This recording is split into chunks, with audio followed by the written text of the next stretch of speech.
Hey everybody, it's Mike Venus and I'm back in the studio. All right, what I'm going to talk about, this is crucial. This is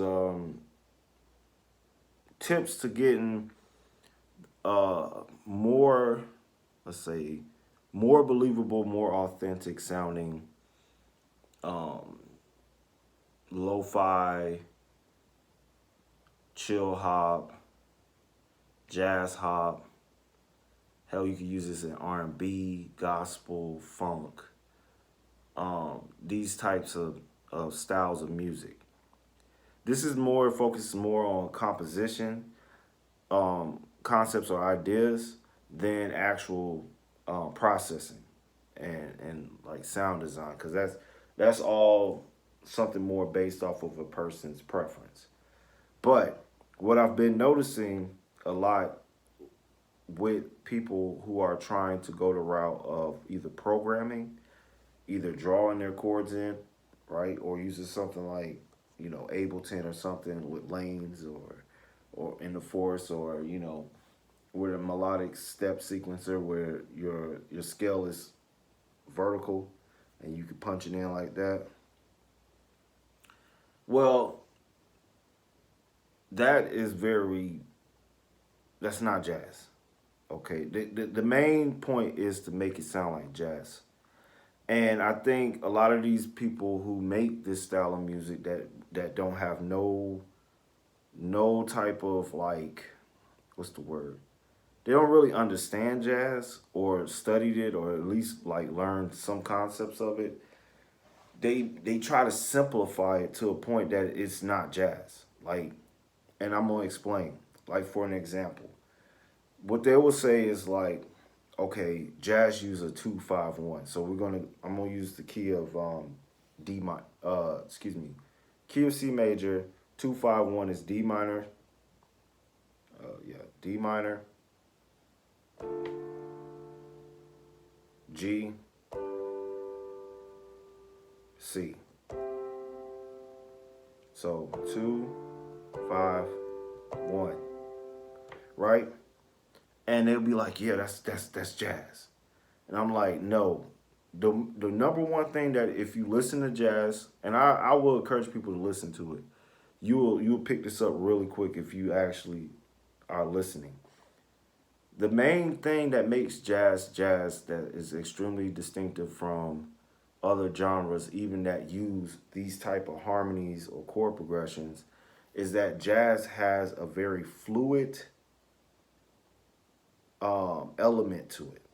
The chord changes are fluid. So if you notice, right, that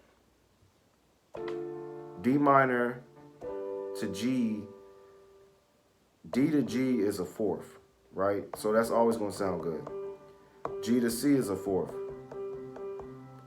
right? But it's a big jump between these chords. You understand?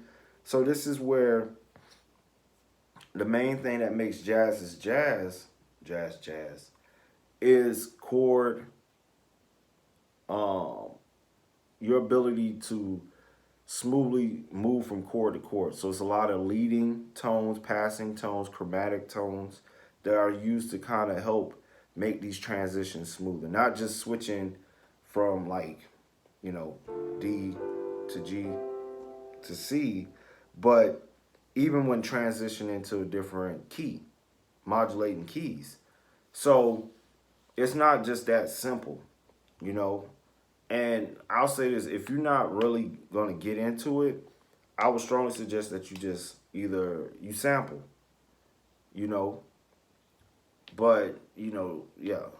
The chords aren't blocky like, you know, it's jazz. So it's like,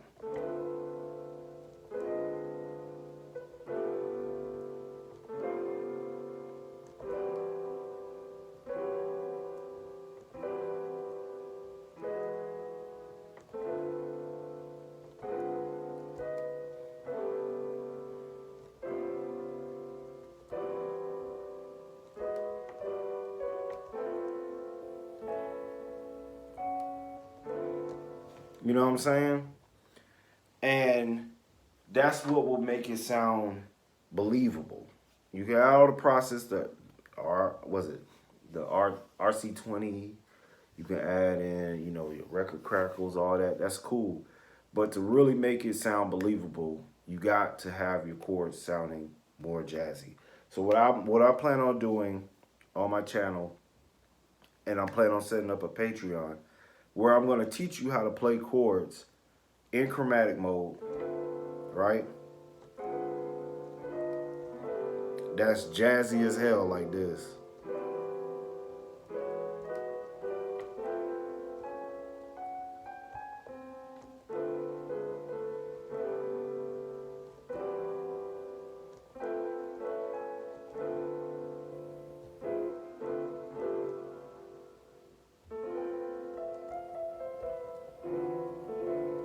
You know what I'm saying?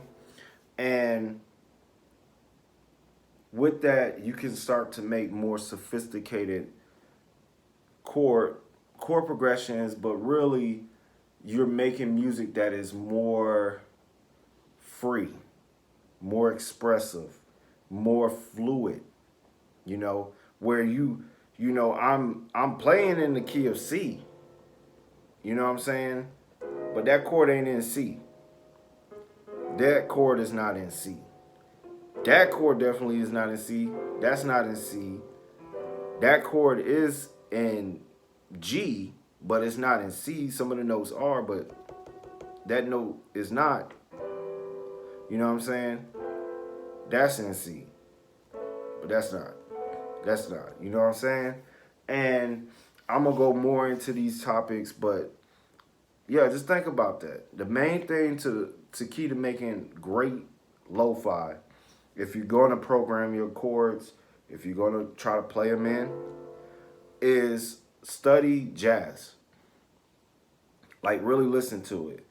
I got a book, and I plan on making like a video tutorial, but I'm only gonna have it set up for Patreon, where I'm teaching you different chord shapes and different chords that you will not find on social media to help expand your ability to play a 64-pad grid layout like a piano with the fluidity of it. So I'm excited about that. But yeah, listen to jazz. Get you a book pertaining to jazz chord harmonies, and like start to learn these chords, learn how to build them, learn how to spell them if you're gonna program them, and really listen. You know what I'm saying? And then with that, you can start to make better sounding, professional sounding lo-fi that actually sound like, wow, where did he get that sample from? No, I didn't get that from a record. I made that. Oh, okay, cool. That's dope. You know what I'm saying? And a lot of these concepts pertaining to jazz can like be used in, like I said, rock, hip hop, jazz, chill hop, down tempo, funk, blues, R&B, which that shit needs to come back immediately, expediently, like T.I. say. You know what I'm saying? And other gospel, other styles of music. And I'm telling you, like, get into jazz. You know what I'm saying? I know it's not for everybody, but if you're really serious about production or composition part of music, learn some jazz, listen to it, study it, get familiar with the fluidity of what I'm talking about to help you make better lo-fi, better chill hop, jazz hop, better overall music. Because these concepts can be used in all genres. So with that, I'm Mike Venus. Y'all be blessed. Till next time, Mike out.